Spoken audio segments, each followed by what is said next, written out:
ceritaku.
ry havana malala ao amin'ny tompo misaotra an'Andriamanitra lehibe isika raha mbola misy ny fotoana ka azahoantsika mbola miona amin'izao alala fotoam-pifohazana isaky ny Alarobia izao ary indrindra ny androandroany dia fisotroantsika ny ràn'i Jesosy araka nefa fanaontsika any an-tokantrano any ianao aoka hiara hitsangantsika ny voninahitra azy ary ny tompo dia ndefa eo amin'ny toerana izay ampatsaitriko anareo ny anarako eo no manatonako anareo ary tanteraka ankehitriny hoe mitadiava an'i Jehovah dia ny mbola hita izy miantsoa azy dia ny mbola akaiky izy andeha hanangana ny tanantsika isika anome voninahitra an'ilay tompontsika voninahitra ao an'Andriamanitra irery any halleloia masina masina masina Jehovah tompony maro enky ny voninahiny tany rehetra amen ho aminareo mandrakariva ny ery havana ny fahasoavana mampiadanana avy amin'Andriamanitra raintsika sy Jesosy Kristy tompontsika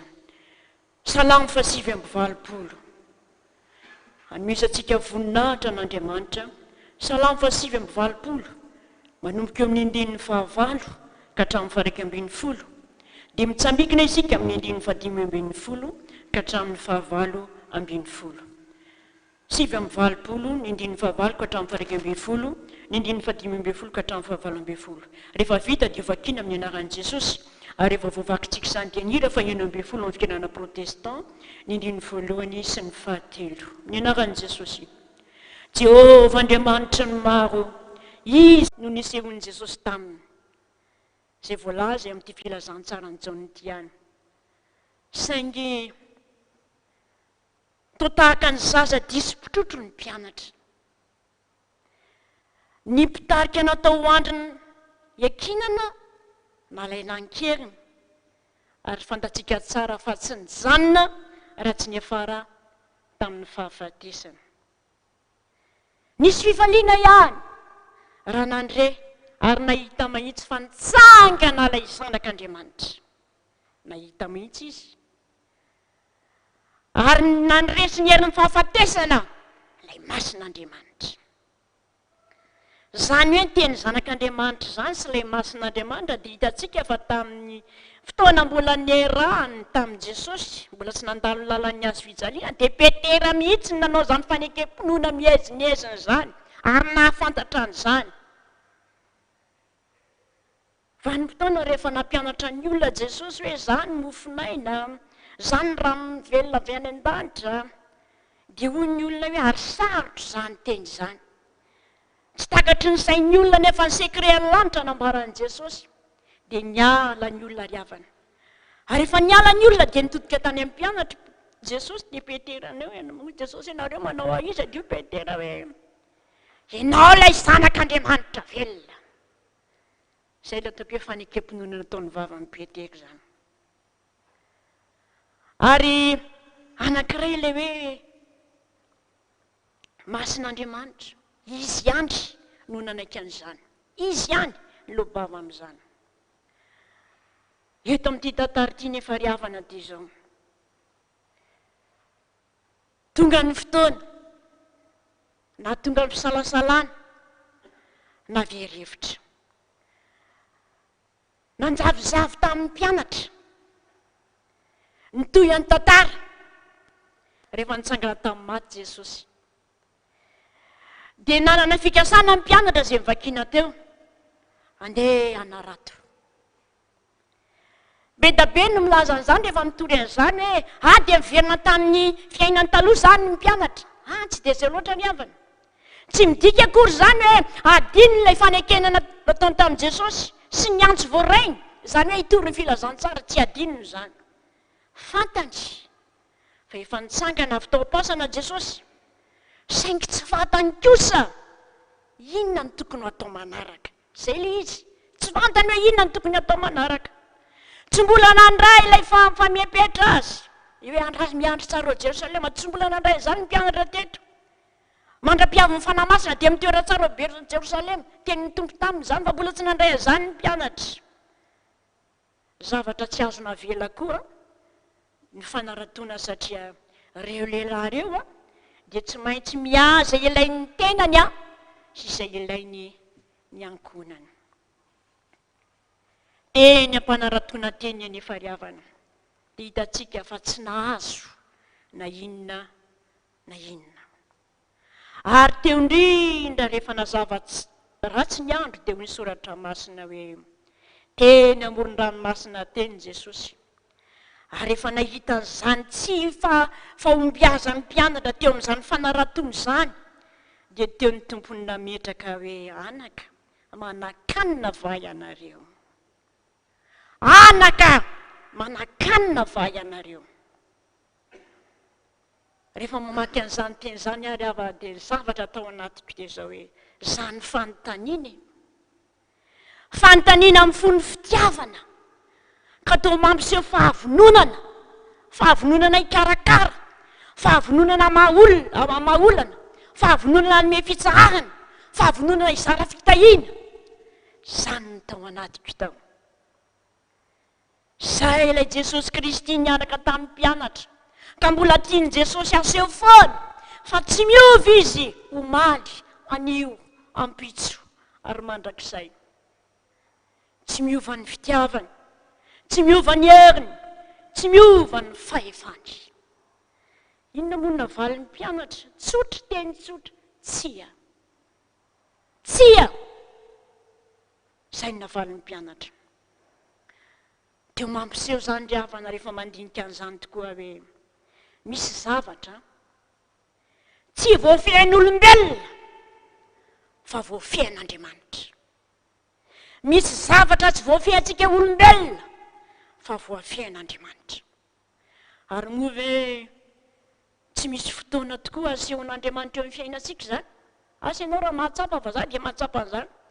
Misy fotoana mihitsy asehon'Andriamanitra eo amin'ny fiainantsika olombelona izany. Kanefa kosa raha miseho izany zavatra izany dia zao mba hahafantarantsika fa azy ny fahefana ety an-tany ka hatrany an-danitra. Azy ny fahefana ety an-tany ka hatrany an-danitra. Dia mandeha ny andininy fahaenina dia hoy Jesosy, hay, rehefa tsy nahazo, tonga amin'ny vahaolana.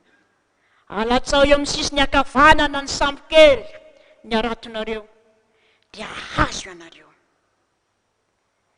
Dia nalatsaka. Ary rehefa nalatsaka dia hitantsika fa tsy zaka nakarina noho ny haben'ny asan-drano. Fanondrony zao, zao zavatra mahagaga nataon'i Jesosy tamin'ny mpianatra zao. Any amin'ny liko toko 15 ihany. Fanondrony zao. Ry havana, toa te hamelona ny fanantenana ao amin'ny mpianatra Jesosy. Ka te hampitodika azy ireo mandrakariva mba hanorena ny finoany eo aminy, hanorena ny tsara ny finoany eo aminy.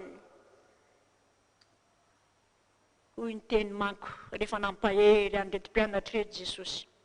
Raha tafasaraka amiko nge ianareo hoe tsy maefa na inona na inona, ary marina izany.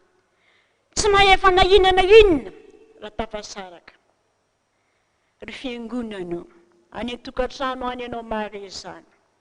Mivantana amiko, mivantana aminao, mivantana amintsika ny fanontanian'i Jesosy ankehitriny hoe anaka manakanina va ianareo. Ny hanina aloha dia zao, raha mampianatra katekomenina tsika dia zao rehefa nampianarina an'izany. Tsy voafehiny hoe vary sy laoka ihany ny hanina, fa izay mahasana ny fiainantsika manontolo dia tafiditra ao amin'izany hoe hanina izany. Rehefa nampianatra ny vavaka Jesosy ka naneo meo anay anio ny hanina sahaza ho anay. Na ny trano honenanao efa ao anatin'izany hanina izany. Ny fitafiana tadiavinao efa voafehy ao anatin'izany hanina izany. Ny sakafo, ny asa izay tadiavinao efa voafehy ao anatin'izany hoe hanina izany. Izany ny mahalehibe ny vavaka nampianarina meo anay anio izay hanina sahaza ho anay. Mametraka fanontaniana amintsika Jesosy izao. Inona ary ilay tsy ampy amin'ny fiainanao e? Inona ilay sakana tsy azahoanao miaina ao anaty fitsaharana izay omeny Jesosy? Inona ilay hanina tsy ampy? Mametraka ny tombo ankehitriny. Mety tsy fananana asa, ry tanora, betsaka miherikerika amin'izao fotoana izao. Tsy fananana asa, mety tsy manam-bola, mety nitrosa amin'ny tatao, mety ny aretina izay tsy tsiviana fa maro nitrangan-javatra amin'izany arety mandringana izany.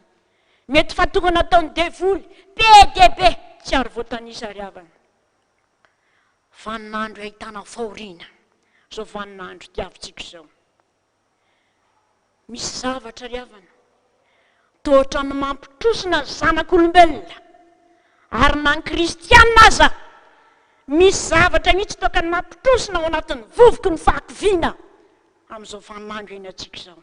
Ao anatin'ny vovoky ny fahakiviana dia mitrosina ao na dia ny kristianina aza.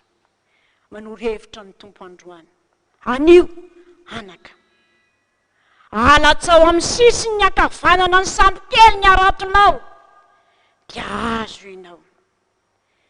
Dia rehefa mandinika an'izany ary havana dia tahaka ny ao anatika ao misy fanamana hoe aiza raha ny sisiny sambo kely aiza ny sisiny akavanana ny sambo kely.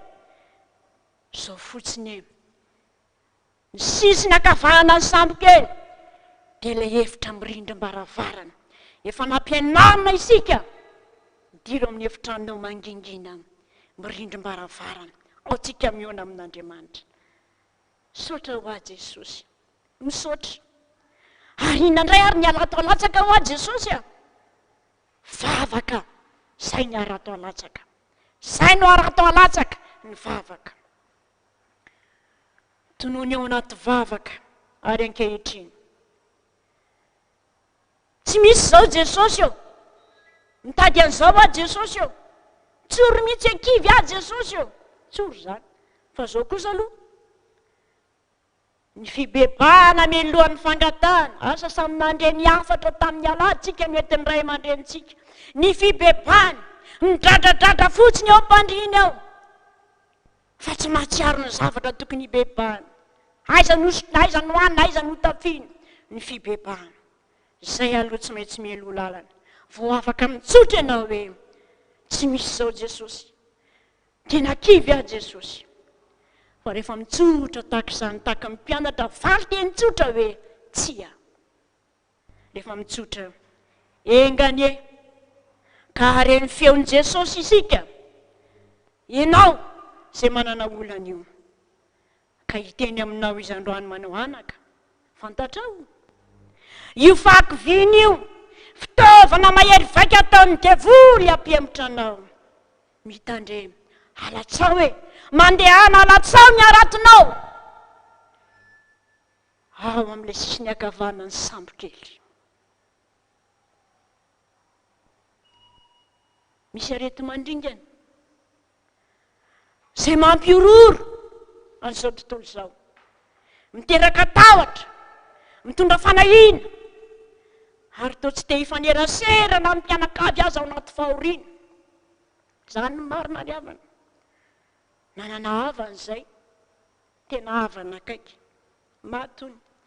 Ay amangy, hatramin'izao mbola tsy namangy fa tsy mety daholo ny fianakavy. Andrasy ro afaka 5 andro fa nanasiana fanafody ary an-trano mbola 5 andro dia samy fampitelefona fotsiny. Kizay la ataoko aminao na ny mpianakavy ary ao anaty fahoriana, samy any an-tranotranony any.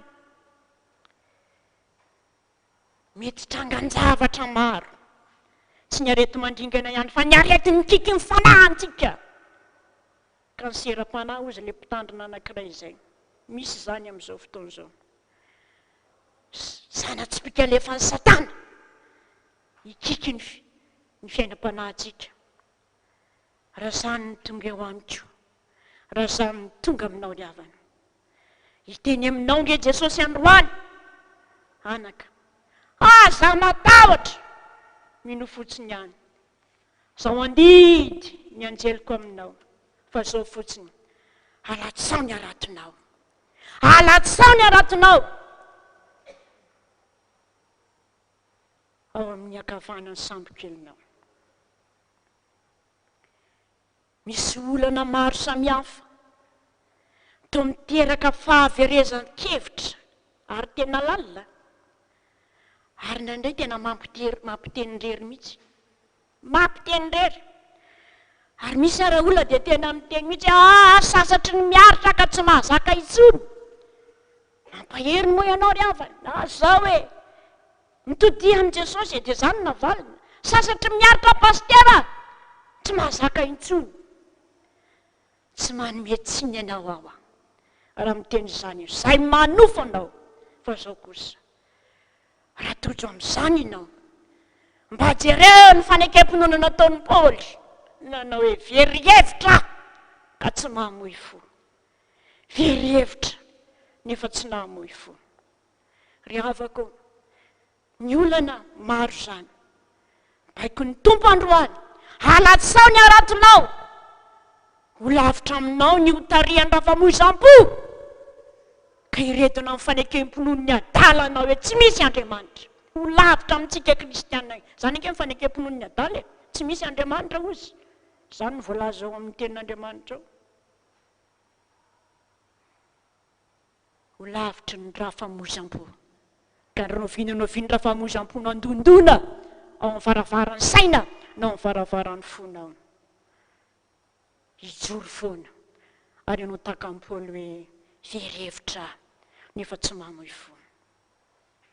Ary ny tena olana zao dia ty fiangonana mikatony ty maro ny malahelo, maro mifanometsiny, tsy mitovy manko ny hevitry ny olona. Ao ny maneho maninona motsovoana, ao ny maneho mamana rahalalàna, tsy mitovy dia zany dia misy zany ange, zany dia mampiady, dia zany dia edikevitra, dia zany dia mahatonga fimonomononana. Tsy dia any loatra nefa ny olana tiako ambara fa ny anoanana ara-panahy. Rehefa midiny ny fiangonana ny mampanahy dia indrindra mampitarika ny tena riavana, ny anoanana ara-panahy. Zay mikiky ny kristianina raha tsy miambina zava-doza ary ny tena tetikadin'ny Satana fa raha tsy miambina tsika kristianina, zay ny tetikadin'izay. Maheno ozy ny namana hoe mba hitanao ve pastera amin'ny vaovao efa manomboka an'izay mifanenjehana ny kristianina any anany Jesosy tsy te handrentsony aho fa mifatako dia zao miambina ary manofo hery amin'ny tenin'Andriamanitra, midera an'Andriamanitra amin'izay fomba rehetra azo atao. Zay sisa ho aho. Zany ny zavatra manodidina ny fiainantsika zao ry havana, zany ny zavatra manodidina ny fiainantsika. Ary eo anivon'izany mihitsy ny tompo mbola manontany hoe anaka manan-kanina ve ianao? Eo anivon'izany ara-panahazon'ny kristianina zany manontany ny tompo hoe manan-kanina ve ianao? Dia tsarovy fa Jesosy koa efa niteny fa tsy ny mofo ihany maninona ny iveloman'ny olona fa ny teny rehetra zay alokon'ny vavan'Andriamanitra. Ny teny rehetra zay alokon'ny vavan'Andriamanitra. Ao anatin'izao vanim-potoana sarotra izao misy sakafo mahavelona, misy sakafo mahavelona dia ny tenin'Andriamanitra. Ny tenin'Andriamanitra tian'ny tompo isika ry havana amaky, tian'ny tompo isika isaitsaina, tian'ny tompo isika ivelona amin'izany tenin'Andriamanitra zany. Araka ny hafatra nataony raha maharitra amin'ny teniko ianareo dia ho mpianatra tokoa. Anisan'ny arato ampiasaina koa zany ny tenin'Andriamanitra. Anisan'ny arato ampiasaina ny tenin'Andriamanitra dia mibaiko anao ny tompo hoe halatsao ny aratonao, halatsao ny aratonao. Anisan'izany zany ny tenin'Andriamanitra. Ary zany tenin'Andriamanitra zany manorina finoana velona ao anatsika araka ny voalazan'ny Romanina hoe koa ny finoana dia avy amin'ny toriteny, ary ny toriteny kosa avy amin'ny tenin'ny Kristy. Anaka manan-kanina va ianareo, manan-kanina va ianareo. Jesosy nandresy ny herin'ny fahafatesana mametraka amin'ny fanontaniana. Jesosy nitsangana tamin'ny maty ka nitondra ny fanevany fandresena ho atsika ny manontany atsika anio ary nanoro zay tokony ataontsika. Tena manoro zay tokony ataontsika ry havana. Raha malala fomba ianao, raha malala fomba nandraizany tenin'Andriamanitra zany satria zavatra mbola mampahery ary manoro foana. Misaotra ho azy Jesosy, misaotra. Zay ny fahalalam-pomba. Ny tolorantsika dia misaotra. Ny anjarantsika dia misaotra azy. Ary mba miredona amin'ny fisaorana ampianarin'i Davida mandrakariva ny Salamo 7. misaorany Jehovah ary fanahiko, azetra atao anatiko misaora ny anarany masina. Izay no anjarantsika. Tonga ny andro any, mbola narovan'Andriamanitra, tonga ny ampitso, ho feno fisaorana foana, ho kristianina feno fisaorana foana. Fa tsy ho kristianina mitanondrika. Ho sanatria nge zany avana. Ho sanatria indrindra antsika izay miaina amin'izao sehatry ny fiainam-pifohazana izao. Fijoroana vavolombelona mba anisany koa ry havana rato amin'izay namantsika. Anankiroa tao amin'ny fiangonanay mianaka narary voan'ity aretinay ity. Eto Vavaka pastera telefona moa sisa dia zaho tsy afaka makany satria tsy tiako ilay mivezivezy amin'ny trano mbola misy aretina tahaka izany fa mivavaka. Dia rehefa tena mitantany amin'ny dokotera dia magaga ozy izy. Fa rehefa mialina izay matory. Fa rehefa tonga indray ny atoandro minainay izay mianaka. Mihafanana tsy laitra, mivadibadika, mivavaka, mandroaka devoly, mampiasa ny ràn'i Jesosy. Fa ny zavatra nagaga dia miverina foana ozy ny teny manao hoe Jehova hiado anareo, fa ianareo kosa hangina. Inona ny dikan'izany? Dia manampy an'izany ozy mbola misy hoe mifampivavamba ho sitrana. Ahoana ary miverina foana ireo teny anankiroa ireo ozy izy. Ela. Ohatra ny asa amin'ny fanamasina. Dia ohatra nisy nampianatra anay ozy nanao hoe ny adinareo nge efa hitako hoe, ny aretinareo nge efa fantatro hoe, fa izao mila mivavaka, mifampivavamba ozy. Eny zany, ndao aritsika hivavaka ho an'ny hafa fa tsy hivavaka ho antsika intsony. Dia nanesy mivavaka izay mianaka ozy. Mivavaka ho amin'ny firenena, mivavaka ho amin'ny mpitondra firenena, mivavaka ho amin'ny mararehetra, mivavaka ho an'izay manana olana. Dia arakaraka ny anonanay mivavaka miala, misinda ny hafanana, misinda, mivavaka ho an'ny hafa. Ary nitsangana, sitrana ny aretinay ozy. Ry havako, raha mivavaka ianao, nampianarintsika ny rano faharato, tsy ho amin'ny tenanao ihany. Fa ho an'ny hafa koa, fa mila izany ny firenetsika, mila izany ny firenetsika. Mandehana amin'izao herinao zao azy. Raiso, izany fanontaniana apetraky ny tompo izany. Raiso ny vahaolana izay nomeny antsika. Fanamasina nge ameno ny banga rehetra mba izantsika mijoro ho vavolombelon'ny tompo. Amen. Saotra n'Andriamanitsika ry havany amin'izany teny fampaherezana omeny izany. Ary tsy tambo isaina ny fitiavan'Andriamanitra. Eo nivony izay hitantanany sy ampaherezany antsika. Sao dia raha mieritreritra an'izany isika ry havana, mieritreritra. Indraindray tsy mahay mandray ny tenin'ny tompo fa adino rehefa tonga ny olana sy ny zavatra maro samihafa. Ary izany indrindra tsy maintsy anatona antsika ny tompo. Tsy maintsy mibebaka satria tsy mahatanteraka izany sitrapon'Andriamanitra izany. Maro izao no mandray izany fanontaniana izany, fa ny mamaly sy ny manatanteraka mibaiko mety tsy ho hay. Ary izany mitondrantsika ny tenantsika eo anatrehan'Andriamanitra. Raha ny tokantrano any ianao miaino, dia mihira bobikira 2:70. Mipetraka aloha fanontaniana hoe vita fihavanana amin'Andriamanitra ve ianao hoe? Mba efa nibebahanao tamin'ny fonao ve ny hitanao aloha hoe? Samy mandihy ny tena. Tonga ny fotoana hitodiantsika amin'Andriamanitra. Eo mpitsanganana, na ny tokantrano any ianao, nanaovantsika izany. Fa efa amin'ny andininy faharoa kosa, ianandohalika. Dia manatona n'Andriamanitra, anatona anao izy ka tsy salasala intsony satria tianao Jesosy. 2:70 ao amin'ny bokintsika, mitsangantsika.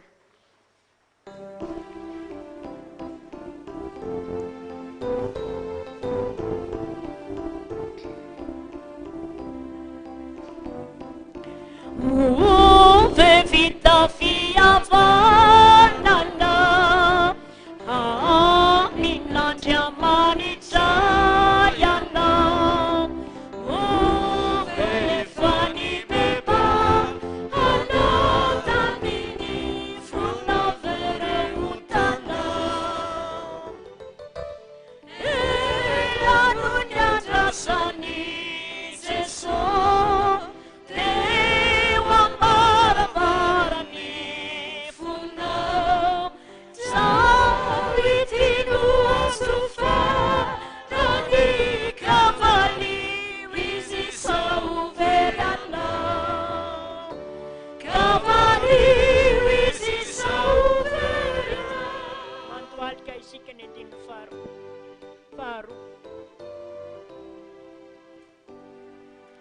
manatonlanatra manitra dia anatonlanao izy kakasisalasa litsony satria tianao Jesosy elano ny andrasany Jesosy teo ambarabarany fona Dawity no antsofa alika valio izy saoverana kavalio izy saoverana.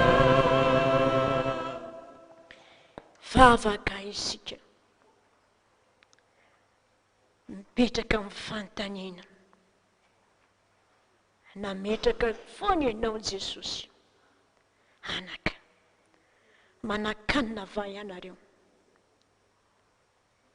mipetraka koa amin'izany tonkiram-panahy zany ny fanontaniana milohany ny anaovanao ny asanao hoe moave vita fihavanana amin'Andriamanitra ianao misaotra betsaka ny amin'ny teninao ny amin'ny fampahirezanao Jesosy mampiseho mandrakariva Andriamanitra fitiavana anao le Andriamanitra mikarakara le Andriamanitra tsy mahafoy le Andriamanitra miditra an-tsehatra hatramin'ny alaliny fiainanay na ny zava-bitika na ny zavatra lehibe eo amin'ny fiainanay misaotra Jesosy raha mandinika zany teny zany anefa Jesosy namaly ny mpianatra hoe tsia ary zay koa dia mamaly ankehitriny hoe tsia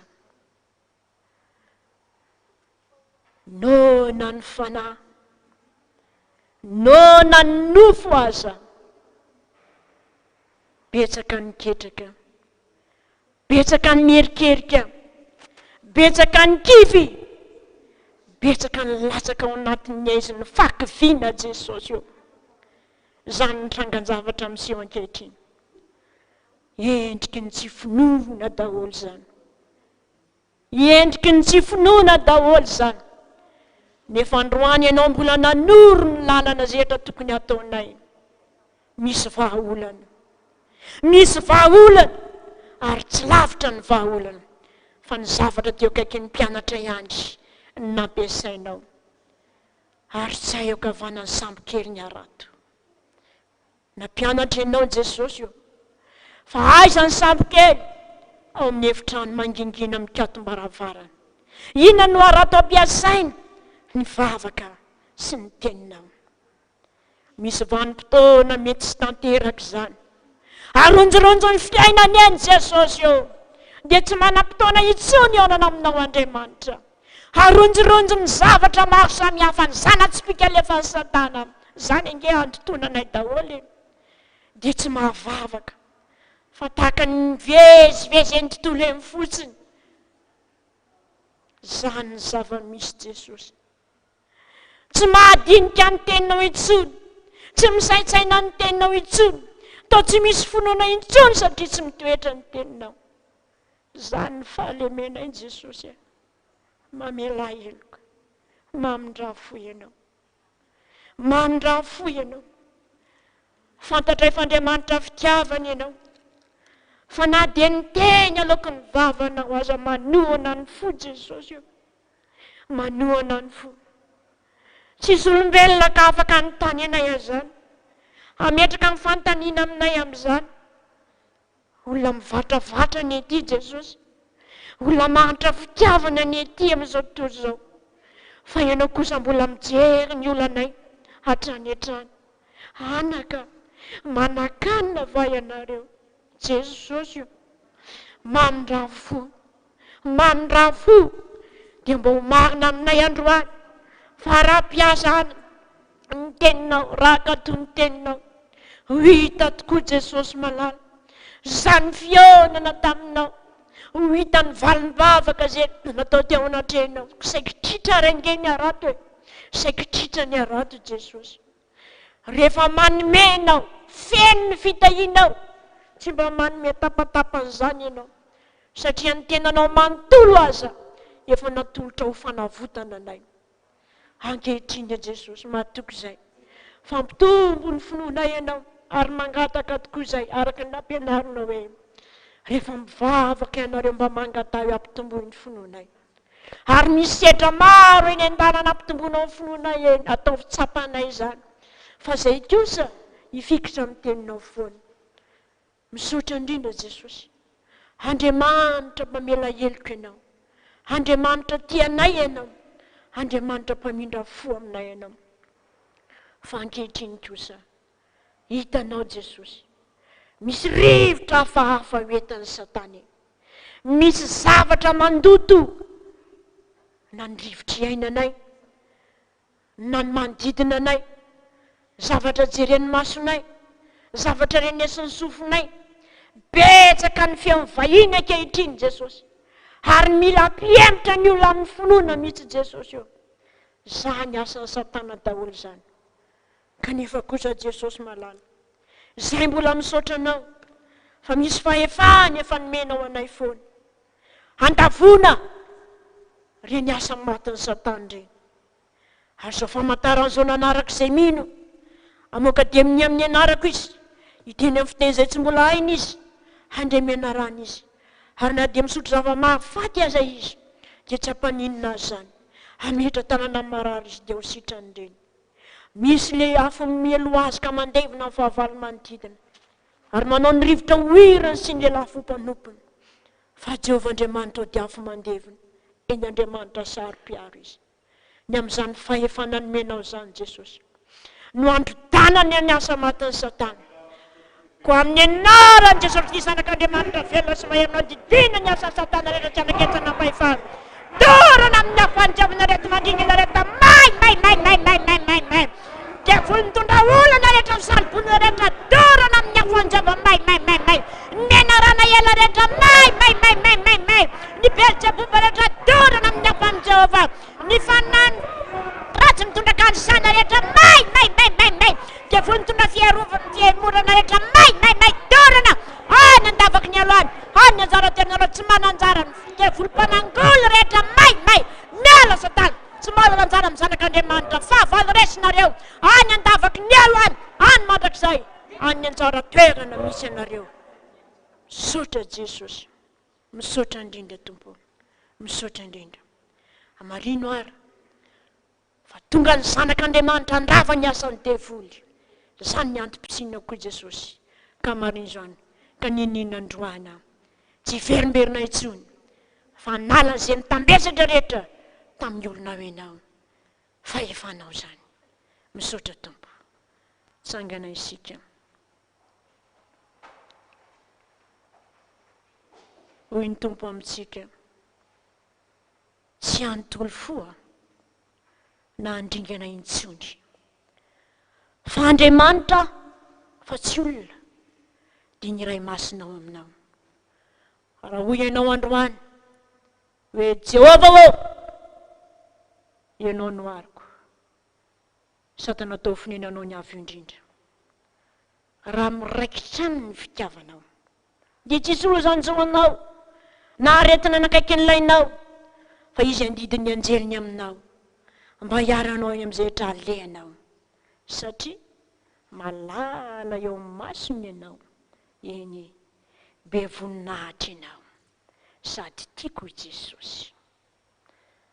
Dia isika hiaraka amin'ny Davida hisaotra azy. Noho ny amin'izany fitiavana lehibe sy ny famelan-keloka omena antsika izany. Sambatra ny olona izay voavela ny elony sy voasarona amin'ny fahotany. Sambatra ny olona izay tsy isain'i Jehovah heloka ary tsy misy fitaka amin'ny fanahiny. Amen. Mino an'Andriamanitra ray tsy tomponao sy ny tany aho. Ary mino an' Jesosy Kristy zanalahy tokana tompontsika izay nitorotoronina tamin'ny fanahy masina nateraka Maria Virgine tsara nakapody Pilato nombona tamin'ny hazo fijaliana matika nalevina nidina tany amin'ny fiainantsika nitsangana tamin'ny maty tamin'ny andro fahatelo niakatra ho any an-danitra mipetraka kavanan'Andriamanitra ray tsy to avy any ny viny tsara amin'ny velona sy ny maty mino ny fanahy masinao ny fiangonana masina manera n'izao tontolo izao, ny fiombonan'ny olona masina, ny famelan-keloka, ny fitsanganan'ny tena maty ary ny fiainana mandrakizay. Amen. Mba isaorantsika an'Andriamanitra, anjarantsika kosa ry havana. Miazona ny fiadiana izay efa natolony antsika, fitiavana koa nge zany. 4:100 ny andininy fahatelo, koa raisiny hampinga tany reny sabatra ao, fa izany mahakinga ny mpandeha toanao.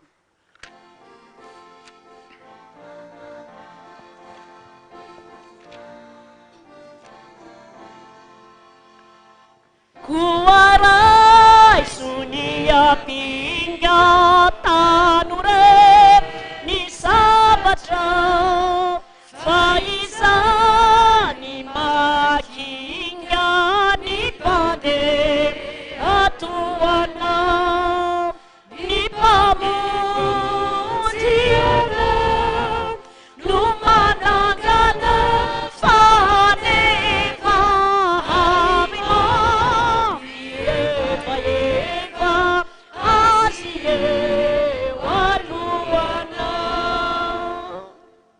Evaevy ao alohanay mandrakariva amin'ny fanevany fandresena izay efa noentinao Jesosy.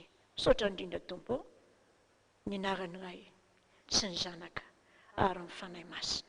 Amen. Petraka isika. Tonga eo amin'ny fotoanany fanatitra isika ry havana, ho anao izay any an-tokantrano any. Ataovy amin'ny fonao izany fanatitra efa fanaonao ty izany. Tonga ny fotoana ka tonga ianao manatitra izany, fa izany no ankasitrahan'Andriamanitra. Dia samy manao izany daholo ny any an-tokantrano rehetrarehetra any. Ao anatin'izany anefa dia ny zanantsika fefy no anao anjara hira.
Andriamanitro,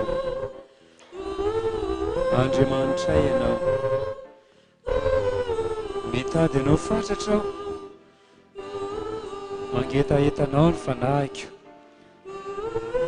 ary maniry anao koa ny nofoko. Amorony fo madio aho Andriamanitro, ary avoaziorina marina amin'ny fanahiko ato anatika, mba tsy hanatahotra izay amin'ny andro izay avy inao.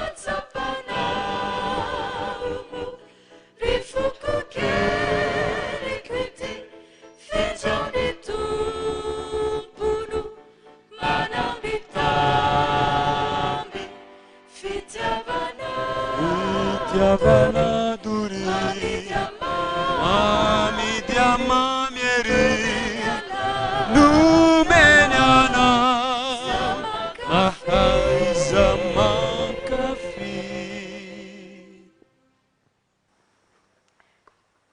Tonga ny fotoana anoratsika mifanatitra tokantrano any ianao dia mitsangana ary dia mifono tokoa no anoratsika izany amin'ny raha hoe mamiko indrindra Jesosy.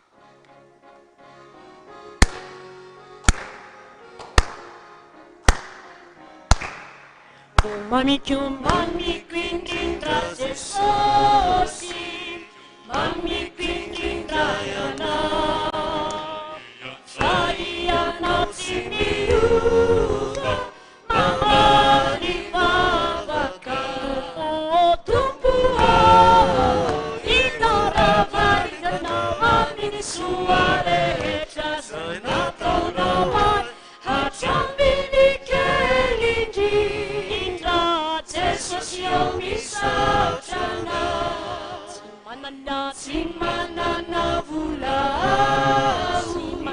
tsy manana renabe, tsy manan-javatsoa azo antenana, fa ampiany fahasoavana, Tompo inoravako amin'ny soa rehetra zay nataonao ahy, hatrambiny kely indrindra Jesosy eo misaotrana. Alleluia, alleluia, alleluia, alleluia, alleluia, alleluia, alleluia, alleluia, alleluia.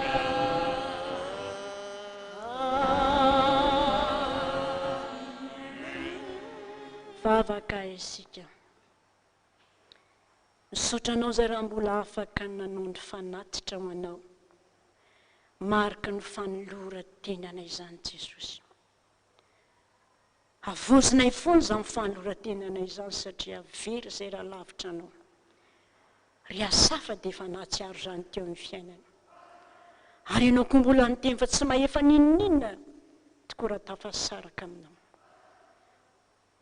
Akasitrao izay vita, akasitrao izay natolotra, fangatahany kosa ny fahendrena Jesosy, hitantana azy ireny mba hampandrosoana mba hinday ny fanjakanao.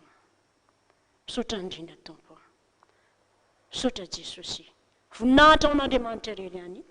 Halleluia, masina, masina, masina Jehovah Tompony maro, enkiny voninahiny tany rehetra. Amen. Mipetraka isika. Dia izao dia misy voady zany dia hamaky an'izany aloha ny tompony andraikitra mamaky.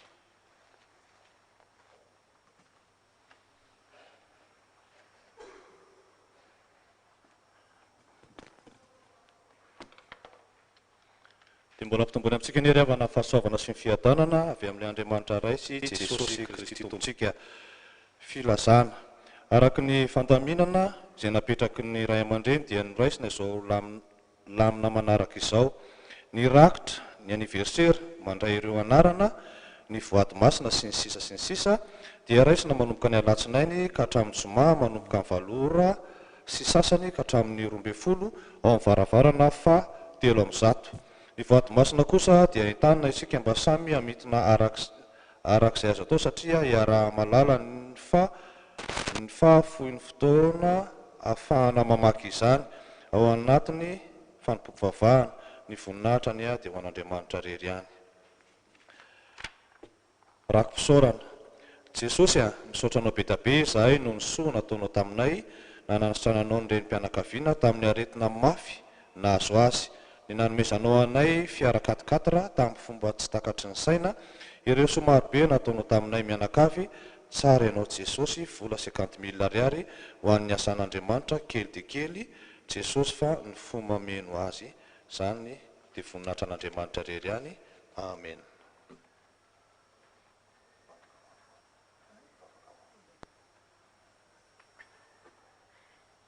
Zao isika dia hitsangana hivavaka ho an'ny mpanompo ny senanao reny voady reny. Sangantsika. Izany fifalianay, Tompo.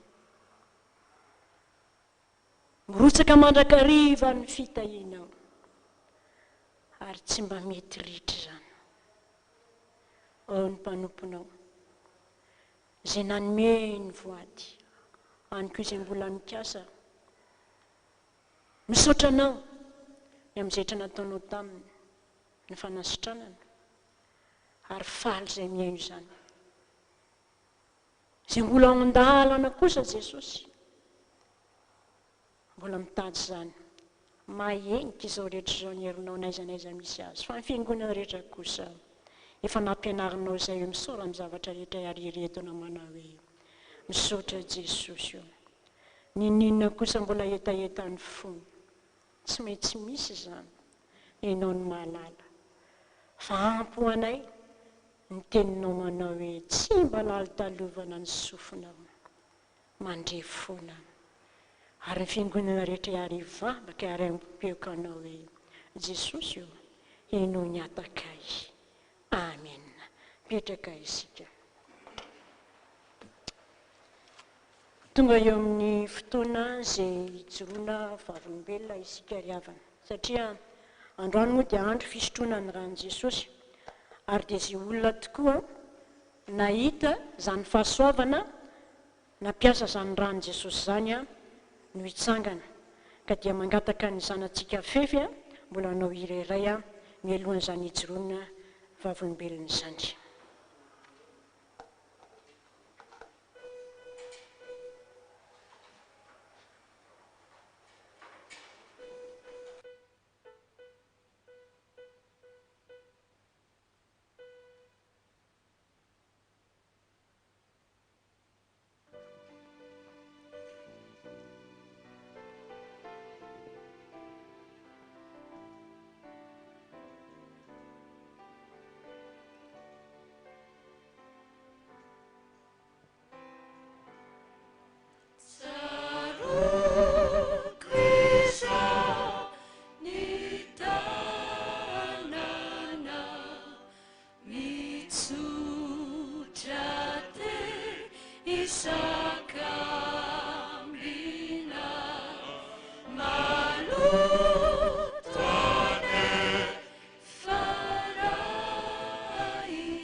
mboly ary vavaka ary sika tompoko misaotra mitera mankalaza mame voninahitra anao zay ry Andriamanitra tsara indrindra Andriamanitra ny Andriamanitra rehetra mpanjaka tompony tompo rainay tsara indrindra amin'ny alalan'i Jesosy Kristy zoko malalanay. Sotra indrindra Jesosy Kristy fa noho fitiavanao sy famindraponao dia tratra zao anio zao zay sotra anao ny fimbinanao anako tonga so mahatsara eto amin'ny tempolo masonao ijoro fahavolombelona ny amin'ny rasonao sotra Jesosy ary aoka tsisy voambary eto fa tsy izay rehetra nataonao taminay sy tamiko tamin'ny rasonao voninahitra ne teo anao rery ihany amen.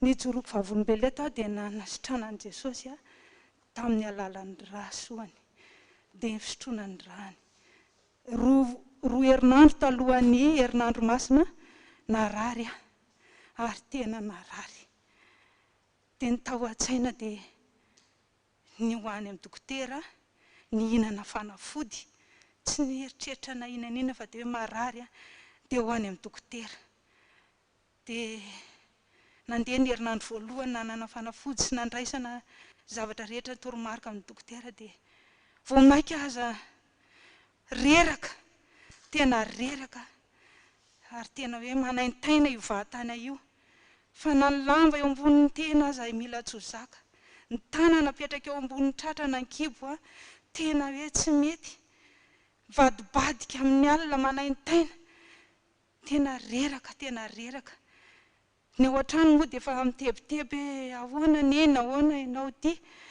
dia tsy hita zay ambara fa mitoky tamin'ilay fanafody toky tanteraka tamin'ilay hoe fa mba mihinana andreo zany ka dia tsy maintsy rehefa mandeha fotoana dia ho sitrana dia mbola vao may reraka niditra ny herinandro faharoa dia miantso dokotera ihany mbola manampy fanafody na ny alina manontolo tsy hisy torimaso tsony fa nanomboka tafitra ny torimaso fa naintaina na manaintaina tsy hitanao zay anaovana ny vatana io ny olona efa ny zanaka ny vady efa ketraketraka masasatra manontany hoe manahoana dia tsy maninona ka nefa ny hitako ry zareo matory tsara amin'ny alina za tsy matory fa tena hoe tsy hita zay anaovana ny vatana io fa tena reraka tanteraka tsisy tsy marary hatrany an-tampon-doka hatrany am-paladia tsy nisy ny sery tsy nisy ny kohaka raha tao anatin'ilay fepetra le hoe ty aretina misy ty fa tena hoe zany nahazo nefa dia efa nandeha ny saina hoe ao anatiny zany satria tsy voatery hoe tsy maintsy izay ilay izy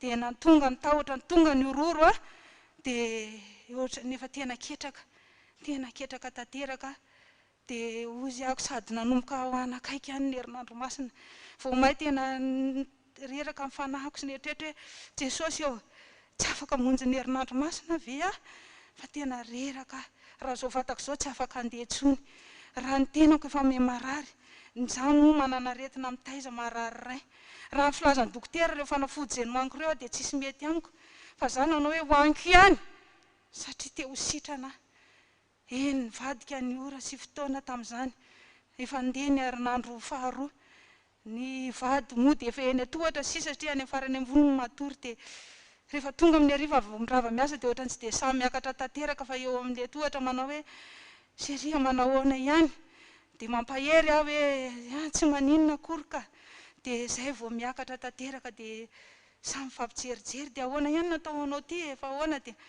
eo ihany aloha mbola mahavaly fanontaniana fa ilay vatana efa tena reraka dia ndray alina amin'izay rehefa tena tsy hitako tsony zay atao fa tena reraka amin'ny fanahiko reraka ny tenako nzay misy fanahy manery inona mampianana anao fa inona no mahatonga anao manao an'izao mo tsy fantatrao ozy Jesosy fa izany famonjena ny nofo rehetra mo misy zava-mahagaga tsy haiko zay vao taitra amin'ny fanahiko hoe Jesosy fona aminao avy hatrany dia tsy afaka mipetraka tsara moa tsy afaka matory tsara tsy afaka mirirana tsara tsy afaka mitsangany fa teo amin'izay pozipoziko teo anteny fona Jesosy fa tena ny anana tokoa teo anatrehan'ny fahasoavanao sy fitahinao ary famindraponao ataonao anasan'andro tsy tsapako akory hoe mbola misy ianao tokoa ane Jesosy dia niezaka vao nikasa nandeha dia nandeha ny solo nidina moramora tany ambany solon'ny akanjo masina teny Vavaka nanamasina n'ilay rano tonga rahasoan Jesosy dia nosotroko fa tena fifaliana lehibe tompoko fa sitrana noho ny amin'ny rahasoan Jesosy sitrana ny apitsy miramirana ny arabany rehetrarehetra voninahitra amin'izany dia ho an'Andriamanitra irery ihany. Ohatranareo any dia ny farany ihany manomarana vavaka. Ny asany rehefa nanitsoroko fafambelanareo dia hoe mahery ny ràn'i Jesosy. Efa inotsika ny ràn'i Jesosy izany dia manasitrana. Za zany dia tena hoe marefo tokoa za anisan'ilay sokajiny olona marefo. Satria tao aoriana nahafatesan'ny vadiko izany dia lasa nisy rano dia rehefa nisoro izany rano izany dia tsy mitovy amin'ny toe-batako teo aloha intsony ny toe-batako fa lasa ohatran'ny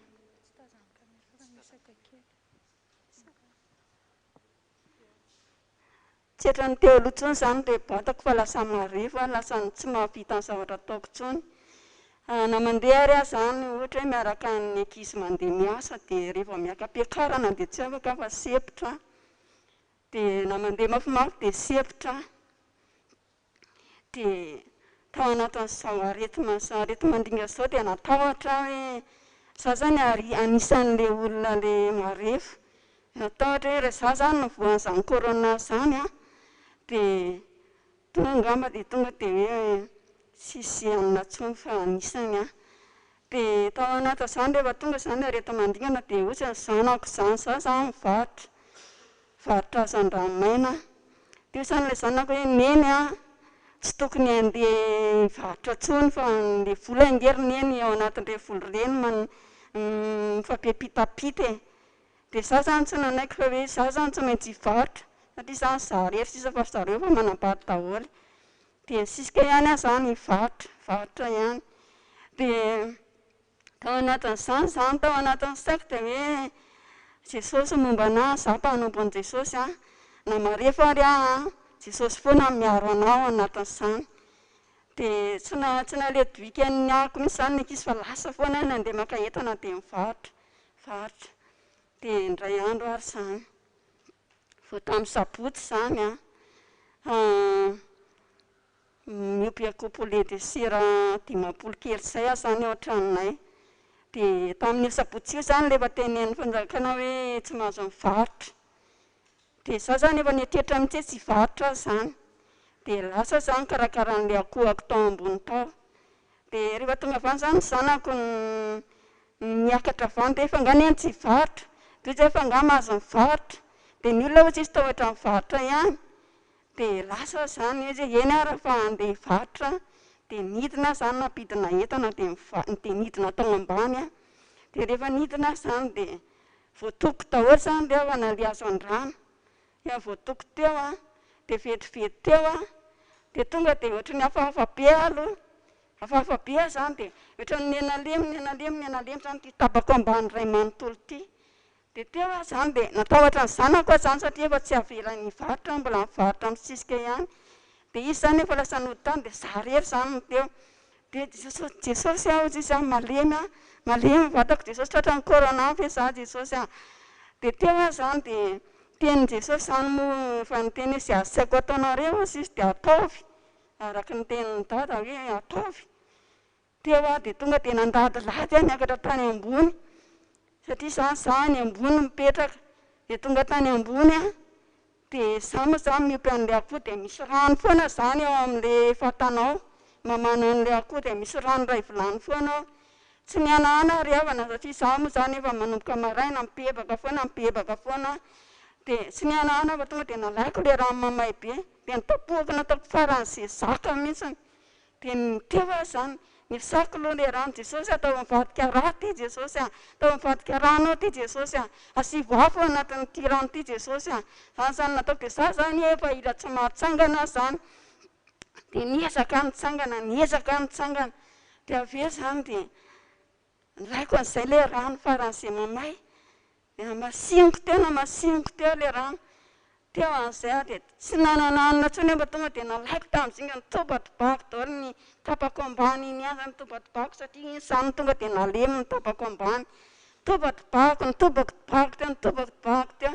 dia amin'ny anaran'i Jesosy miala ny coronavirus, miala ny coronavirus, doraka ny afimasan'i Jehovah, miala, may zany nataoko amin'ny anaran'i Jesosy teo.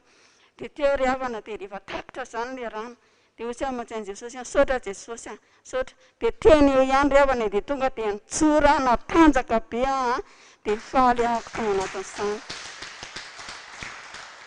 Zany ry havana dia na zanako ary zao mbola tsy nitantaraiko an'izany, fa eto zao vao mitantara an'izany sy tamin'ny pastera no mitantara an'izany. Dia mino ahako fa tsy pety anahy ny zanako. Dia voninahitra ho an'i Jesosy rery ihany. Amen.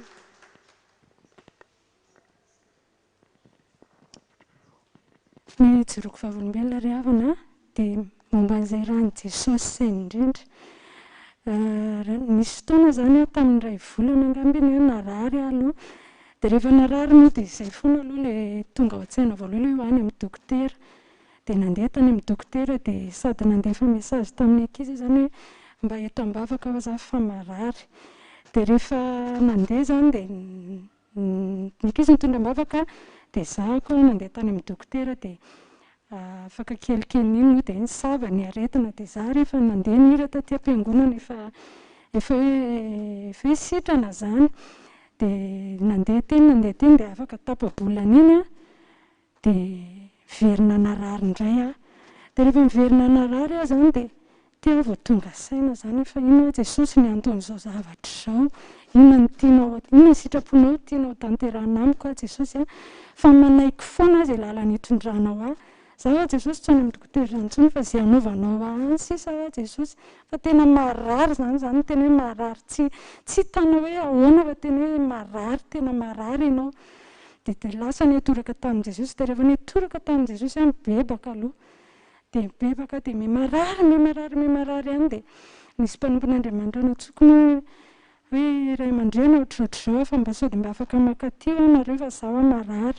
Dia zay ozy izy tsy afaka fa fampivavaka tsika manao fotoana dia mivavaka dia maka sitrapon'Andriamanitra. Dia nitenenina anao ny sitrapon'Andriamanitra hoe tsy fahafatesana ny anton'izao izy fa hanehoana ny voninahitr'Andriamanitra. Dia iny raha ho a Jesosy dia efa zay zany ny teninao dia tazomiko amin'ny teninao ianao fa za tsy miala aminao zany Jesosy na inona fa za tena hoe atoky anao. Dia mibebaka moa zany. Dia le mibebaka moa zany ao anatin'ilay afatry tady iny le hoe mibebaka tsika zany raha tenena le hoe mibebaka dia ohatrany hoe mibebaka fotsiny, ohatrany hoe mibebaka tamin'ny fahotany razana, mibebaka ohatr'ilay fibebahana hatramin'izay ireny. Fa tsy izay zany ny tena takian'i Jesosy tamiko tamin'ilay fibebahana fa tena fibebahana hatramin'ny atsipiriam-piainako rehetra nanomboka tao an-tokantranoko piraitam-po piraitam-po avadiko ny fianakaviako rehetra izay zavatra rehetra hoe nataoko rehetra tamin'ireny olo ireny dia nasain'i Jesosy mibebahako daholo dia tao anatin'izay fibebahana izay dia ny asany fanamasina moa dia ohatrany tsy haiko fotsiny teo namanga ny fanahy zany dia niantsony nasain'i Jesosy niantsony ray aman-dreny asinahako. Dia rehefa niantso anazy zaho ray aman-dreny marary ohatrohatr'izao fa inona no tokony ataoko. Dia mivavaka izy dia naka sitrapon'Andriamanitra. Dia rehefa naka sitrapon'Andriamanitra dia izy hoe voakaninao izy mahazo anao. Dia inona hoa ray aman-dreny tokony ataoko amin'izany dia tonga izy dia manamasina rano dia misotro rano Jesosy dia mandroa ianao fa voakanina io mahazo anao io izy fa aza matahotra fa tsy corona itsiny fa voakanina izy mahazo anao io. Dia lasa ry havana nibebaka aloha dia zay arao Jesosy misaotra anao nampafantatra an'izay satria tsy fantatro mihitsy zany le aretina hoe inona. Dia rehefa tao anatin'izay dia mibebaka foana ihany toy foana fibebahana dia avy eo rehefa harivan'iny ahako nanamasina ny rano Jesosy dia ndeha andro tao amin'ny dosy dia ny andro voalohany aloha nanaovana ilay asa tena hoe faty satria tena efa saika ny von'olona dia volo tena saika nakarapony saika tao amin'ny dosy tao ny karapoka saika maty zany io za rehetra tsy isy mpanompon'Andriamanitra zany fa za ihany ny mandro.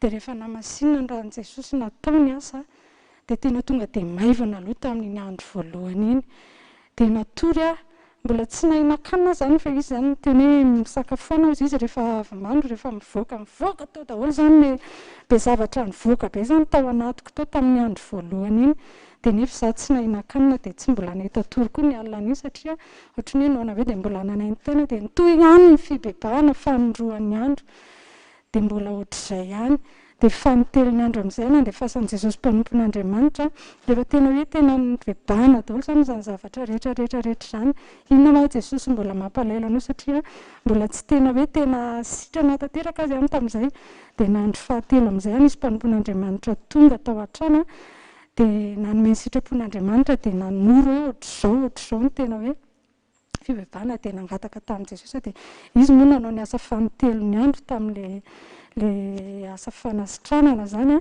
dia voninahitra amin'Andriamanitra rery ihany fa tena afaka tamin'ny andro fahatelo iny tena hoe nampiasana an'rany Jesosy iny sady tena hoe ny tena tsapako tamin'ilay izy tena hoe voavela heloka satria raha tsy voavela heloka tena mihina fa tsy sitrana satria tena tsapako hoe tena tafaray amin'i Jesosy tena nafahan'i Jesosy tao anatin'ilay izy dia voninahitra amin'Andriamanitra rery ihany tamin'izany fa dia sitrana somatsara dia misaotra Jesosy.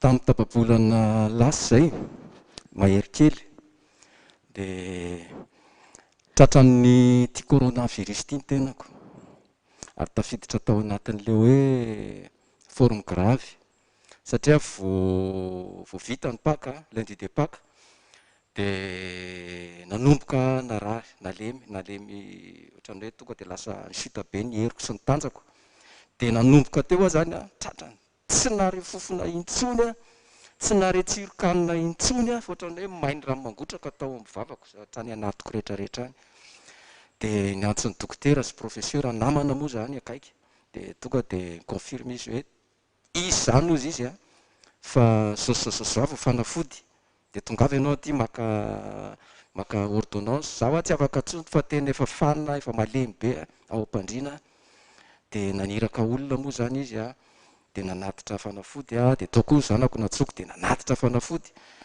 raha fanafody teo anatreko zany boritra tena fenony boritra dia ho azy namana nahare rehetrarehetra dia tonga zao ndray zao fanafodiny io zao tonga daholo ny dokotera namana rehetra fa zao tao anatin'izay ninana tsisy nininana niova tena tsy niova mihitsy fa vao mainka ary tena reraka vao mainka ary tena ohatran'ny hoe mifanakaiky ny tany sy ny lanitra dia raha ny tena fa raha hoe refesina zany ny zavatra nyainako dia ohatran'ny hoe kife kely sisa mitazona ny aiko sy ny fahafatesana dia tao anatin'izany niezaka aza lasana dia nitsangana dia ohatran'ireny olona mamy ireny mandeha dia nandeha bus nakany nanatona ny ray aman-dreny mpitandrina tany Atsaronenana dia natao nytinidinika dia tonga dia esana saotra zao miasa mandritra 7 andro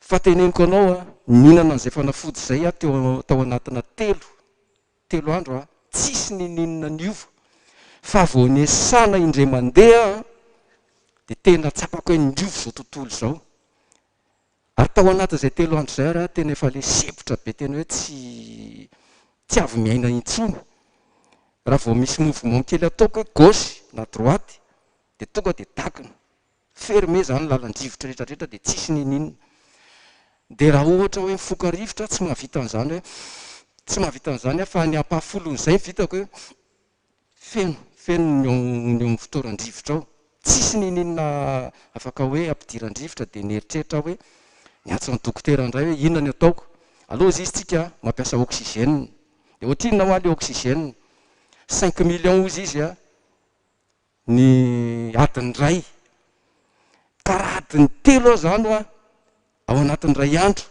efa 15 millions zay tsy miaraka amin'ilay machine kely fanodonana azy izy zay ka raha 3 andro ao 15 millions fois 3 tsisy an'izany eo amiko tsy manana an'izany aho zay no natonga anahy tonga dia nampahero ny finoko hoe dia ho any am-piangonana iasana tsy nividy oxygène zay fa vao vita ny asa voalohany dia ohatran'ny nisokatra tao anatiko rehetrarehetra tao fa maty antoka raha hoe tonga dia nanaraka ny teny dokotera tonga dia oxygène fa natao ny asa vo vita ny 3 andro voalohany a dia tena miverina ny haiko tanteraka, verina tanteraka ny haiko. Fa tao anatin'izany ady sarotra be lalovako izay a dia eo am-pandriana eo a tsy matory, tsy rendremana, tsy hoe reniko, fa eo am-pandriana eo a makaina dia nataoko avy be ny ondako satria izay mba mahampahazo aina. Dia ohatran'ny sendra ny kipy kely izay masoko, mandalo daholo ireo olona maty rehetrarehetra ireo ary tafiditra tao anatin'ilay fahafatesan'ireo le mpihira malaza rehetrarehetra ireo a. Nandalo daholo ny sarin'ireo olona ohatrany hoe mijery vidéo a zany, mahita ny sarin'ireo olona maty rehetrarehetra ireo, na maty ny corona io, na maty efa ela io, dia mandalo. Niratra tapoka dia nandroaka devoly, tena nandroaka devoly a, tafatsangana dia mipetraka. Dia ohatrany nazaina indray a, dia tao anatin'izay indray andro izay a, vavaka tena vavaka. Ny alina n'iny antokafan'ilay devoly. Rehefa tonga ilay devoly dia izao, devoly le mitsangatsangam-bolo be reny ny sariny. Miditra amin'ny varavarana misy ny efitrano fandriako izy io. Dia mitsangatsangam-bolo ohatr'ireny olona dala le hitantsika le olona dala reny. Dia le mitsangatsangam-bolo be ohatran'ny volona trandraka reny. Masony ohatran'io jiro mirehitra menamena io, ohatran'io LED io, masony anankiroa. Dia ratsy tarehy be izy manatona anahy eo. Dia taitra, niditra izy avy any. Voaka amin'ny anaran'i Jesosy aho nandroaka azy a, dia manany any be reny izy zany, manatona anahy. Fa nandroaka azy tamin'ny anaran'i Jesosy a, fa lasa ilay izy dia nanomboka tena hoe sitrana, tena sitrana, vita koa ny asa 7 andro a, verina amin'ny atahako normal zao a, hitanareo zao. Tiako ampahaizana antsika izay mihaino any an-tokantrano any na izay manatrika eto a, tsy ny fanafody ihany manasitrana, fanampiny fotsiny izay, miara-miasa ny zavatra rehetra mahasoa izy ny tenin'Andriamanitra. Fa ny tena nanafaka sy ny nanasitrana ary na velona dia ny ràn'i Jesosy. Ary tena mbola hijoroako izay a, ampaherezako antsika any am-pandriana sy any amin'ny hopitaly rehetrarehetra any a, manatona mpanompon'Andriamanitra, manatona ray aman-dreny na miantso ray aman-dreny a, ara-panahy. Fa tena nahavelona ary tena nanafaka izay asa natao tamiko izay. Voninahitra ho an'ny avo indrindra. Amen. Vavakantsika. Raha io misaotra anao fa voalaza ny voninahitra ao a, tsy fahafatesana tokoa no aton'ireny zavatra rehetrarehetra nampandalovanao tamiko ireny. Fa hanehoana amin'ny voninahitra ao. Ary izany indrindra ny toriana amin'ny voninahitra ao eny amin'ny tontolo rehetrarehetra izay torianay filazantsaranao a, dia ny asa mahagaga izay ataonao amin'ny olona. Fa tena hita hoe Andriamanitra manasitrana ianao, Andriamanitra mahagaga ianao. Asan'ny devoly ty, asa coronavirus ty. Fa hainao koa manafaka ny mpanomponao, hainao manavaka ny mpanompo sy ny tsy manompo anao, hainao manasitrana ny mpanomponao tompo. Dia voninahitra dia ho anao rery ihany a, tsy izaho rery ihany izay sitrana tao anatin'ny vavaka, fa ho an'izay rehetra sitrana tao anatin'ny vavaka sy ny asa, dia isaorako eto a, ombako mitondra eto fisaorana lehibe izay a nataonao taminay. Voninahitra ho anao Jesosy Kristy tompo. Amen.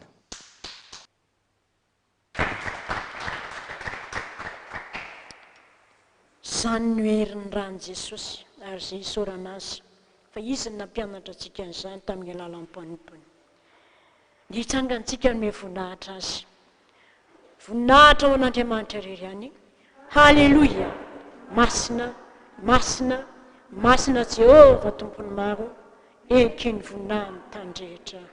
Amen. Petraka isika ry havana. Tonga razao ny fotoana isotrotsika izany ràn'i Jesosy izany, ara-namasina izany rano izany. Any an-tokantrano any ianao mino a, rehefa vonona eo alohanao any an-tokantrano rehetrarehetra any izany rano ho amasina ho ràn'i Jesosy izany. Ka dia milohan' izany fanamasinana izany a, andehantsika anao ny hira 700 ny andiny voalohany any aloha. Mba maniry a Jesosy alika eo ambany hazo fijalianao, teny nandatsahany rany. Ary dia mba ataontsika mifotoko any eritreritra hoe eo amin'izany toerana izany tsika 700 ny andiny voalohany any.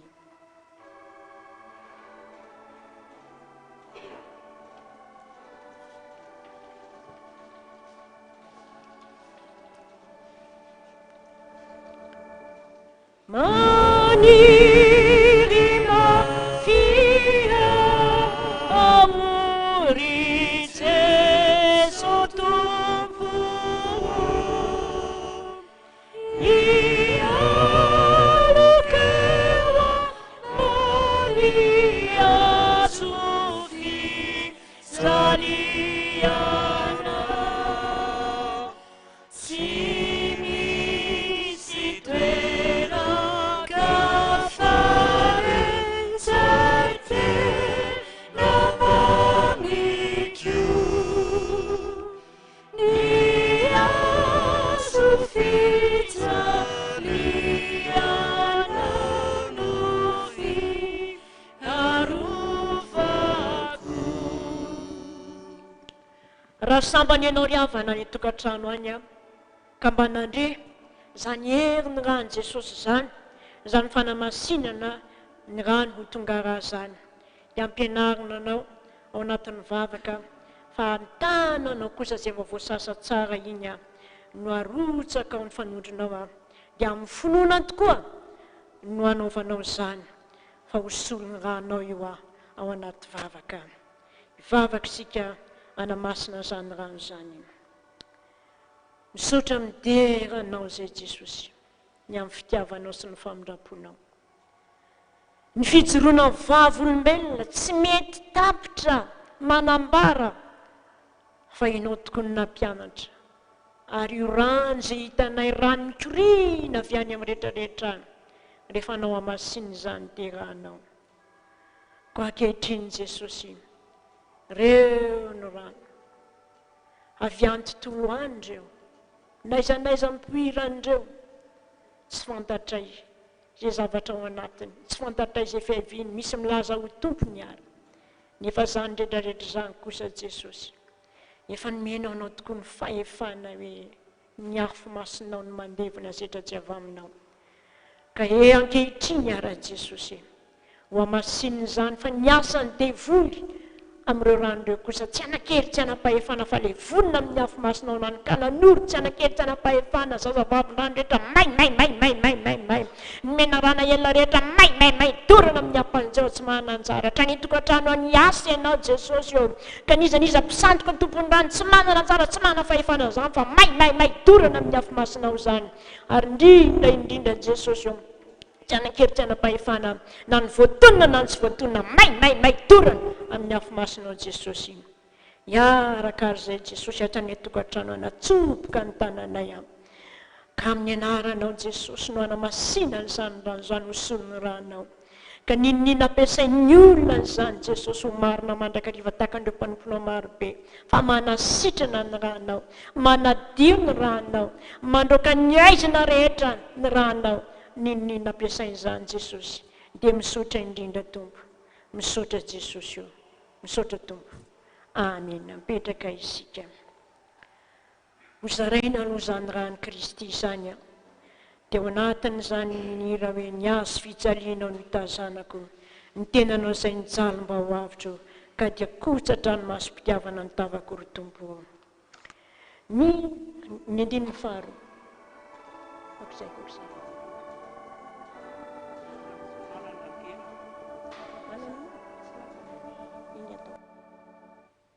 Ni azo fijaliana no hitazanako ny tenanao izay nijaly mba ho avotro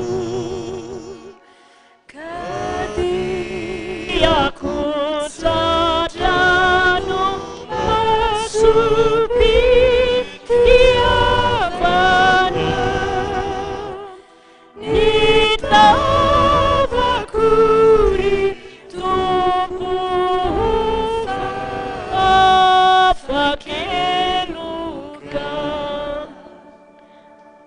dia manao amin'ny anaran'i Jesosy hoe ny kapoaka ny fisaorana izay isaorantsika tsy firaisana amin'ny rahan'i Kristy va izany ampotry ny azo izay nijalianao nitoerako azavain'ny tavanao, ataoko fatiantoko ny zava-mora aloha, ny azo fijalianao ny tombon-daiko.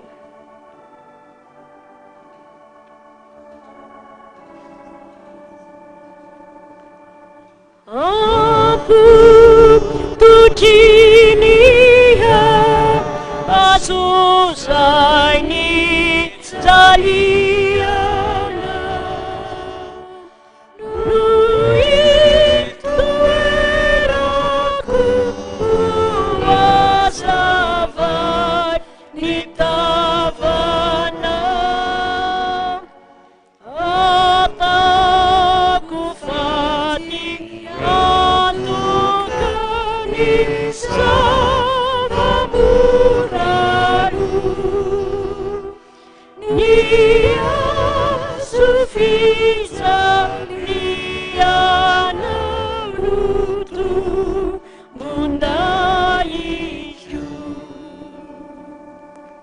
Hoy Jesosy hoe tsy ataoko hoe mpanompo itsony ianareo, fa ny mpanompo tsy mahalala izay ataon'ny tompony. Fa efa nataoko hoe sakaiza ianareo, satria izay rehetra reko tamin'ny raiko no nambarako taminareo.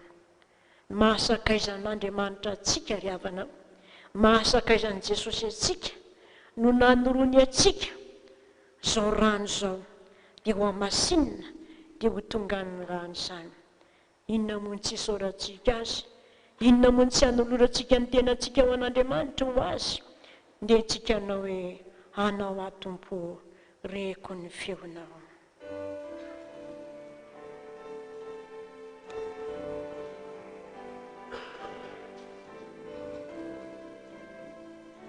Tsangantsika.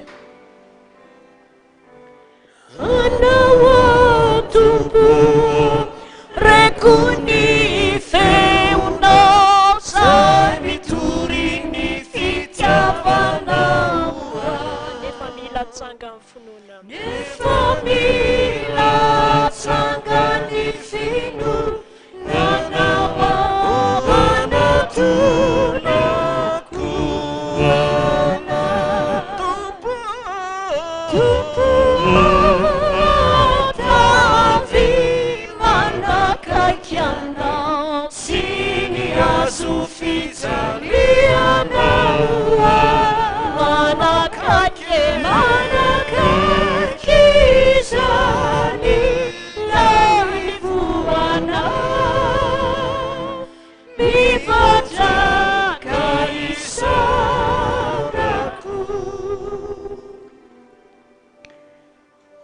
Sotra Jesosy, tonga ny fotoana ankehitriny manakaiky ny azo fijalianao, dia nandatsahanao ny ranao.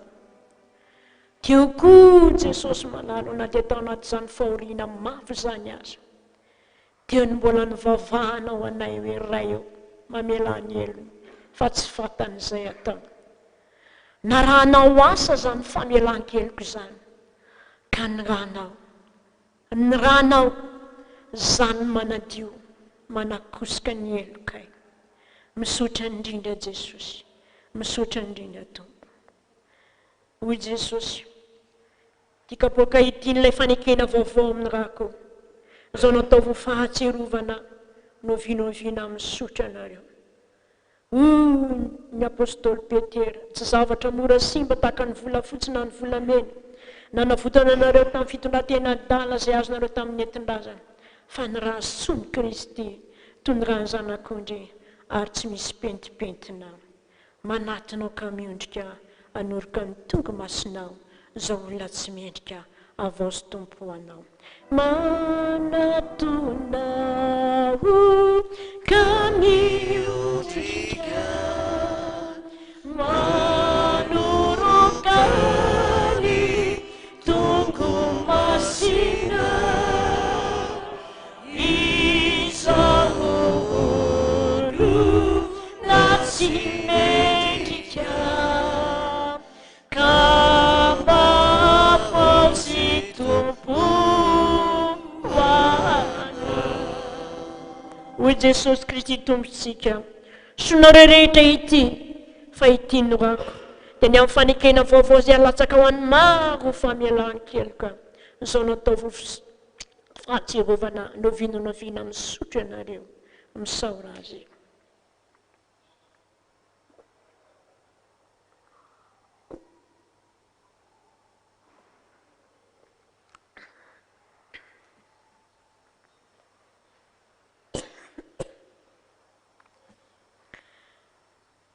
Misaotra Jesosy.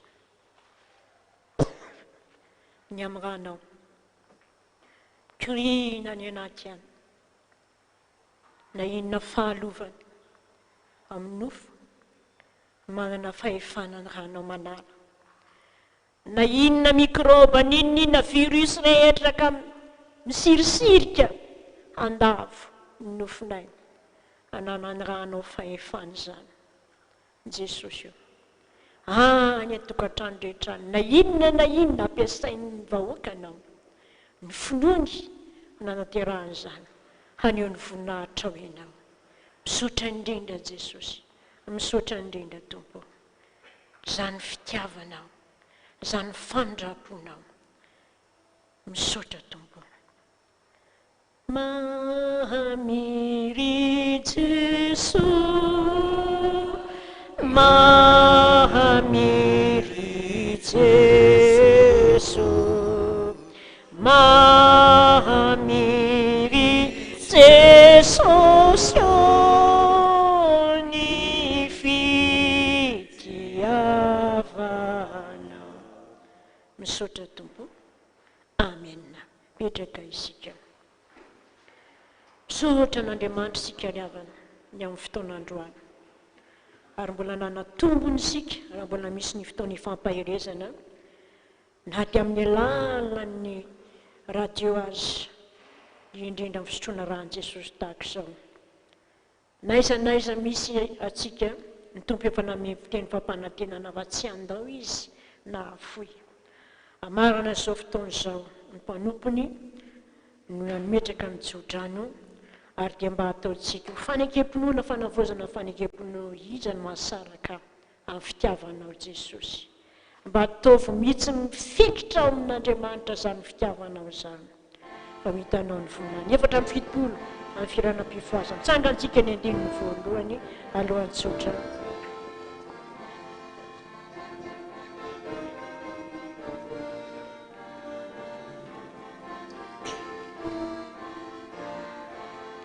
Isanu asarakari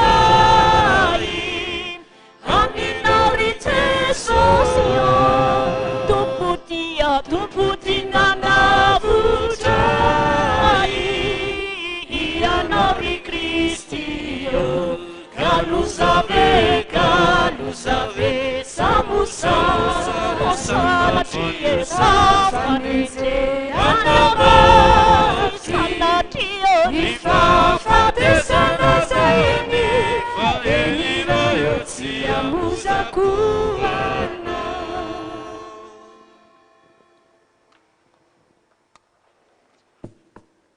Zao no tenin'Andriamanitra ampitondrain'ny Tompo atsika raha hiala eto amin'ity toerana ity sy ny tokantrano any ianao azadiny fa Andriamanitra tianao.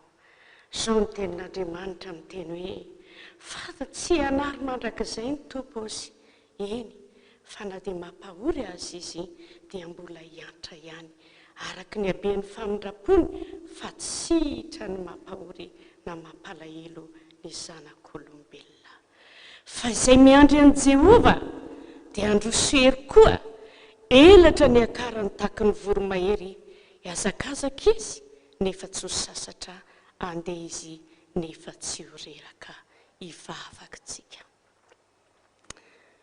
Deranao izay ry Andriamanitra tomponay mpanjakanay satria fantatray fa nanahitra maso anay ianao. Manerana n'izao tany rehetrarehetra zao ny habean'ny herinao sy ny voninahitra ao ka natamin'ny toerana taiza mba ny akofany zanakao andreo any ka na tsy arovany zany anaranao mahery zany za mino fa teo akaikiny ianao satria ny tena ny teninao ny eo amin'ny arahory izy ho ianao e. Teninao zany ianao tsy mba mahela ny teny fikasanao zany fa manamarina an'izany ianao ary isorana ianao fa matoa izay mbola tsy lanindritra tompo malala mbola navelanao ijoro tahaka an'izao dia fantatreny Andriamanitra efa miara-mandeha aminay ka naizanaiza toerana rehetrarehetra izay andehanany mpanomponao dia eo anilany mandrakariva ianao satria zany aniny teny fikasana ny teneninao eo aminy sotra indrindra tompo malala matsiaro mandrakariva ny zanakao ny mpanomponao zanak' Israely tamin'izany andro zany rehefa tonga ny fandringanana satria mifatipatora ny Egiptiana ny zanak' Israely dia teo ianao Andriamanitra tamin'izany andro zany ka nyteny manao hoe mandana mamono ny zanak'ondre teteno ny rano tolambaravarana hoe ary dia tena nahatsiaro ny zanak' Israely tamin'izany andro zany tao Gosena fa tao Gosena rery ihany tena tao ianao Andriamanitra tsy nisy fandringanana tao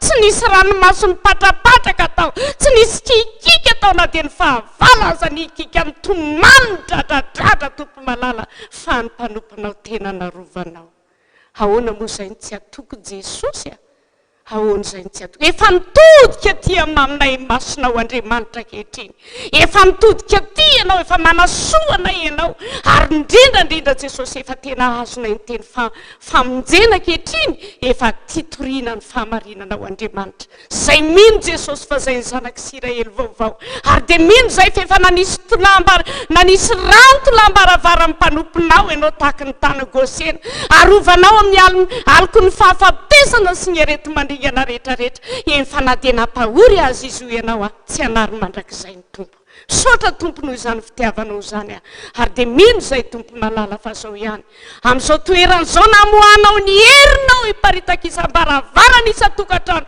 enina dia hatrany apita ny ranomasina rehetrarehetra any azy hanafaka ny olona ianao Jesosy malala ary ny tena angatahnay hampaherezo zay Jesosy mihonay le fo tena feno fitiavana anao Andriamanitra fa ny didy rehetra ny ho ianao dia ny fihezina roa ihany ny farany dia ny tiavany Jehovah Andriamanitra tiavany namanao tahaka ny tenanao meo anay izany fitiavany zany Jesosy ahafahanay mamonjy ny hafa ihany koa fa any eny misy namanay te hovonjena any ary zao ihany ny teninao Andriamanitra mivavaka aza mitsahatra mareta ny fivavahana ianareo dia mba samy aharitra zay Jesosy malala ka tsy neto ihany zay nahita ny voninahitra ao Andriamanitra fa rehefa mialeto zay mba hisokatra ihany koa ny lanitra ka mba hitenenanao hoe midira mpanompo tsara sady mahatoky efa voahomanao anao ny seza fiandrianana tsy aly eo ny anaranao ianao mihitsy ane Jesosy zay maharitra amin'izao fiazakazahany zao hoe tsy aly eo ny anaranao ianao fa hosoratana eo amin'ny andro mandrakizay ho ny tempolin'Andriamanitra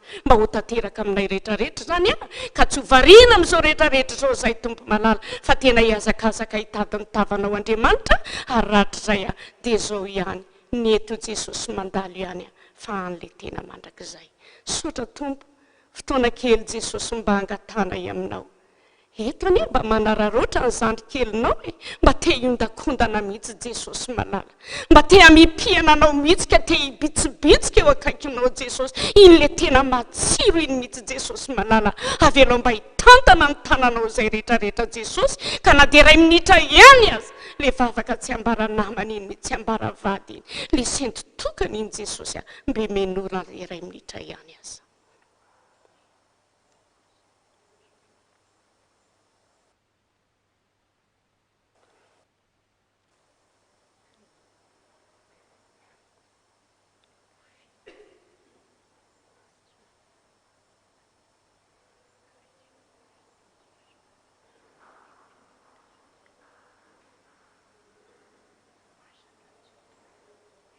fony aminao zay Jesosy raha manapaka zany vavaka zany fa ny zavatra azo itompona Jesosy dia le teninao hoe na mbola tsy nangataka azy ianareo zanako fantatry izay tokony ianareo na mangataka azy andrendreny mety disy fangataka ihany fa ianao zoky mahafantatra ny tsara lavitra ho anay jereo ny ray aman-dreninay Jesosy imbonanay fo eto anatrianao jereo ny ray aman-dreninay ao anatin'izao FPVM zao ny dada randrena atoandro zany mba hoentinay mihitsy eo anatrianao ka irahanay mipolotra mba ho arovanao zany ray aman-dreninay zany tena mba eo ambany masonao na andro na alina ny anjelinao hididina ny didina azy mandrakariva ary dia hiaro azy ianao hanome anazy hery tanjaka fahasalamana ianao le avy aminao Andriamanitra mihitsy Jesosy satria mpanomponao izy sotra zoko malala avetina eo aminao ko ny firenena malagasy Jesosy tena miady Jesosy tena miady zany firenena zany ankehitriny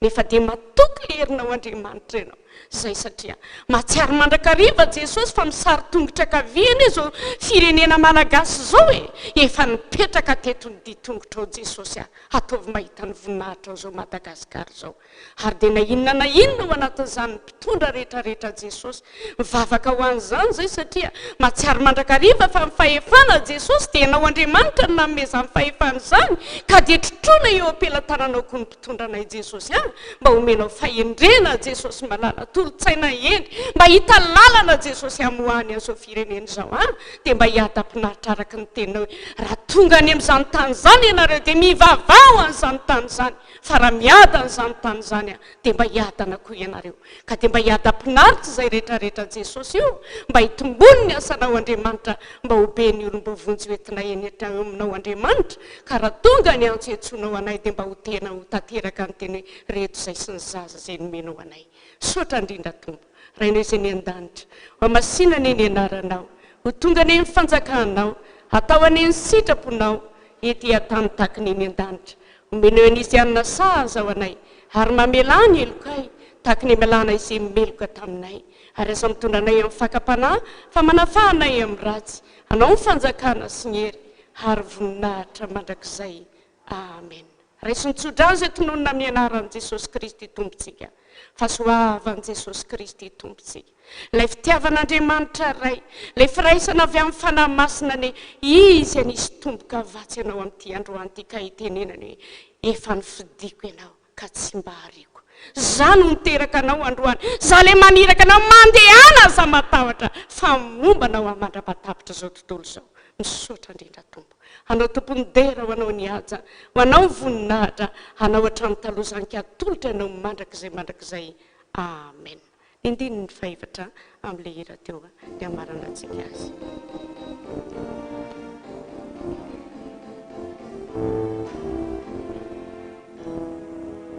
Jesosy noery tanoaoanao ripamonjy olombely vononao anoanao kalozave samosary sanatry safanenjehana mafy ny fahafatesana zayny fahenirayo tsy amozako anao zany tokotra Jesosy tena tazony zay fa ny voady na ny fahafatesana zany tsy amoy anay ianao zany saiko tsy amoy anao sotra Jesosy voninahitra ny ady eo an'Andriamanitra rery ihany aleloia masina Jehova tompony maro ieniky ny voninahiny tany rehetra amen tanteraka tokoa ane zany amin'ny anaran'ny ray sy ny zanaka ary ny fanahy masina ndao hisotra ny tompontsika intelo manao hoe misotra Jesosy misotra Jesosy misotra Jesosy amen mandehana fedana ny tomponao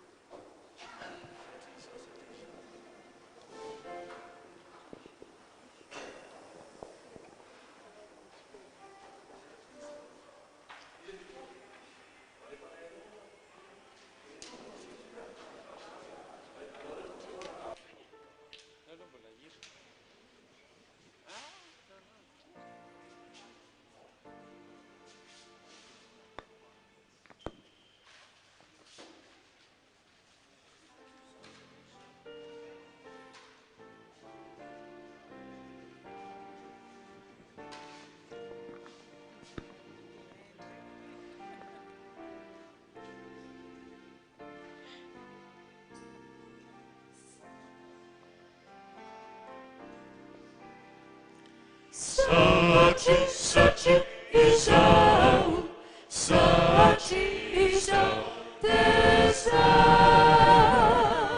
nuni laketani ni fitiavani te amunzi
Mama